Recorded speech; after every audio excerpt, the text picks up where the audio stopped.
Хакеры объявили войну Илону Маску. Apple показала миру 15-ю версию iOS, а специально созданное мобильное приложение поможет сориентироваться на Эсэхио Лонхо.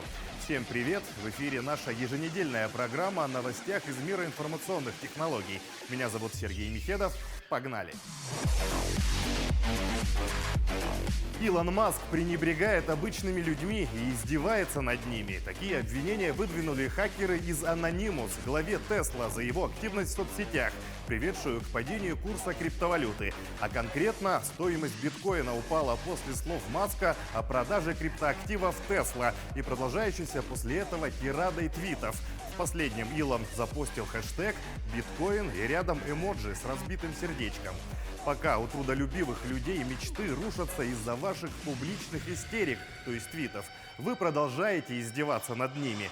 Вы можете считать себя самым умным человеком, но теперь вы встретили достойного соперника. Мы Anonymous, мы Легион, мы идем, говорится в сообщении хакеров. Чем это заявление грозит бизнесу Илона, пока сказать трудно, но последствия будут. Маск теперь находится под прицелом людей в масках. А вот заявления руководителя другого IT-гиганта Apple уже привели к реальным проблемам. Примерно 80 сотрудников компании подписали коллективное письмо к руководству с просьбой оставить за ними право выбора между удаленным и очным форматом работы. Новые правила корпорации обязывают работников как минимум 3 дня в неделю проводить в офисе. Многие уже написали заявление на увольнение. Авторы послания подчеркивают, что в прошлом году они успешно выполняли свои обязанности вне офиса. Особенно сотрудникам Apple пришлись не по душе заявления топ-менеджмента корпорации и Тима Кука лично о том, что многие мечтают встретиться с коллегами в офисе. Эти слова показались им, цитата, лицемерными, пренебрежительными и обесценивающими. Вероятно, многие люди уже никогда не вернутся в офисы и продолжат работу из дома. И все это не помешало Apple представить новую операционную систему. Презентация iOS 15 прошла на этой неделе. И, прямо скажем, революционных решений мы не увидели. Основной упор купертиновцы сделали на защите данных и мелких фишках. На своей конференции для разработчиков WWDC 2021 Apple представила новую операционную систему iOS 15. Программное обеспечение айфонов ждут многие изменения. Так, у FaceTime появится своеобразная функция шумоподавления. Голос говорящего выделяется, а остальные шумы глушатся. Кроме того, приложением впервые смогут воспользоваться и на устройствах Android. Большое внимание Apple решила уделить защите персональных данных. Так, теперь приложение почты, установленное на телефон, будет блокировать программы, которые отслеживают, когда открывается электронное письмо. Кроме того, теперь компания будет выяснять, куда сторонние приложения отправляют данные. Существенные обновления ждут карты, погоду и кошелек. В него, например, помимо кредиток, можно будет загрузить даже водительские права. Функция эта, правда, работать будет только в Соединенных Штатах. Открытый бета-тест стартует уже в этом месяце, а релиз намечен на сентябрь.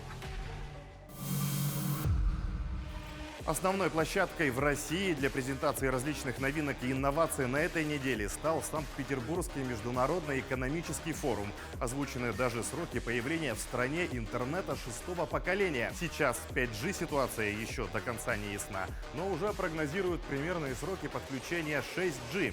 В России это ближайшие 10 лет.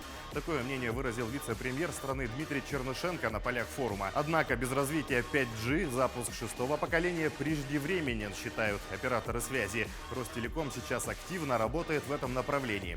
В общем, быстрее паровоза угнаться не получится. Сначала ждем повсеместный доступ к 5G, а там и 6G лет через 10 не за горами.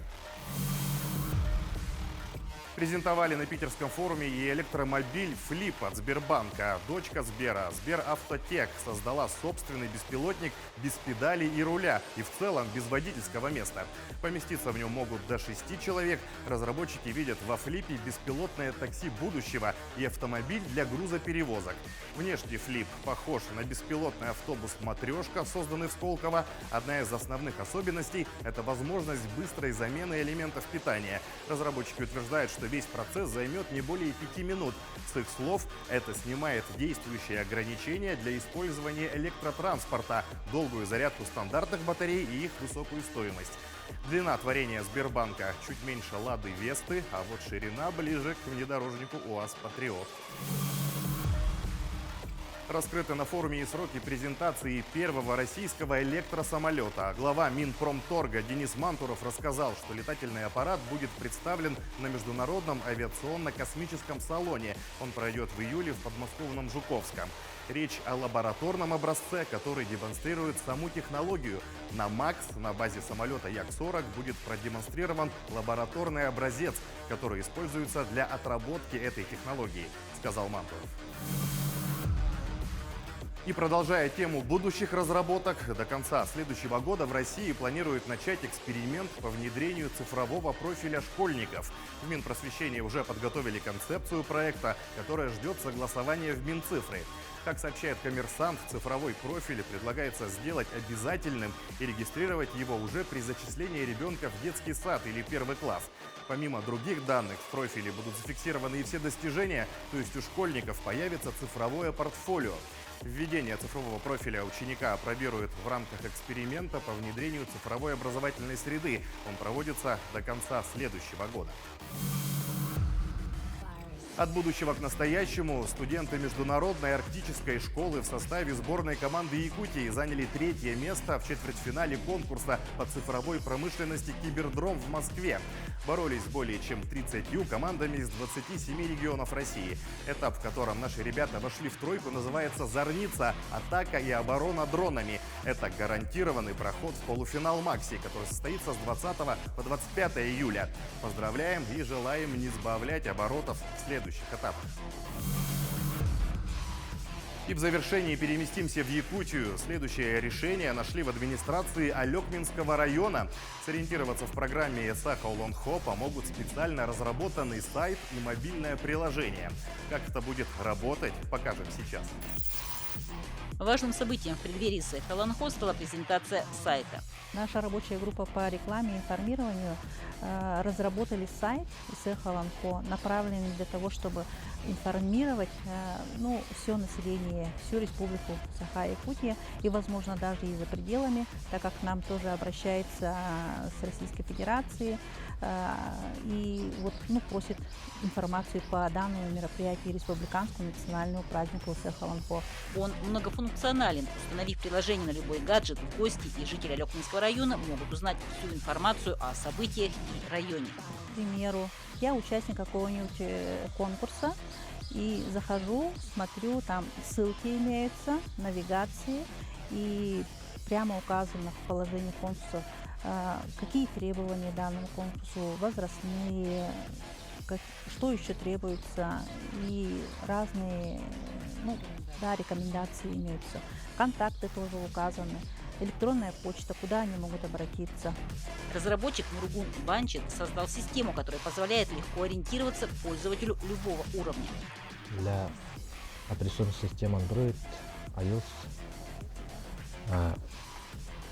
получается приложение как бы гид для гостей. Гиперссылка автоматически выбрасывает на приложение километр. Это километры. В прошлом году разрабатывали маршруты по лени. Это мониторинг пассажирских перевозок. Еще одна разработка дополняет информативную часть. Любой турист, любой приезжающий к нам в гости, он, зайдя на данный сайт, может узнать подробную информацию и об самом Алекминском районе, о его достопримечательностях, а также о самом мероприятии. Какой адрес называется Project Alanho 2021. Project Tilda, потому что он выполнен на тильде, поэтому Project Tilda Alanho 2021.